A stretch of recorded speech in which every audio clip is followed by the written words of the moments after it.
15 నిమిషాలు పోలీసులు పక్కకు తప్పుకుంటే 100 కోట్ల హిందువులను ఊచకోతకొస్తా అన్నటువంటి అక్బరుద్దీన్ మీద కోర్టులో నమోదైనటువంటి కేసును ఈరోజు కొట్టివేయడము, ఇది పూర్తిగా తెలంగాణ రాష్ట్ర ప్రభుత్వం యొక్క వైఫల్యంగా భారతీయ జనతా పార్టీ భావిస్తా ఉన్నది. ఎందుకంటే స్వయంగా అక్బరుద్దీన్ యొక్క వ్యక్తిగత న్యాయవాది చెప్పింది ఏంటంటే కోర్టులో పోలీసులు సరైనటువంటి సాక్ష్యాలు ప్రొడ్యూస్ చేయలేకపోయినారు అని.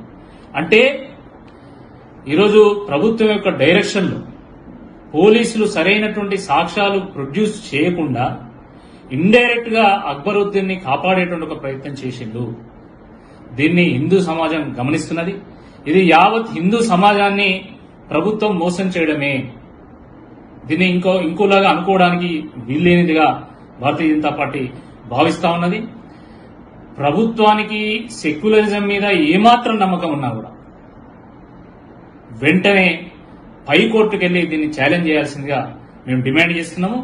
లేదా రాబోయేటువంటి రోజుల్లో తెలంగాణలో ఏర్పడబోయేటువంటి భారతీయ జనతా పార్టీ సర్కారు తప్పకుండా హైకోర్టుకు తీసుకెళ్లి మరి అక్బరుద్దీన్ తగిన మూల్యం చెల్లించుకునే విధంగా మేము స్పందిస్తాం.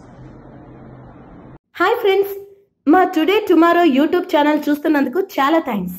మరిన్ని లేటెస్ట్ వీడియోస్ కోసం వెంటనే సబ్స్క్రైబ్ చేయండి. అలాగే ఈ బెల్ ని కూడా రింగ్ చేసేయండి. మా నోటిఫికేషన్స్ అన్ని మీ మొబైల్లో వస్తాయి. అలాగే మా వీడియోస్ మీకు నచ్చితే లైక్ చేయండి, షేర్ చేయండి, నచ్చకపోతే కామెంట్ చేయండి.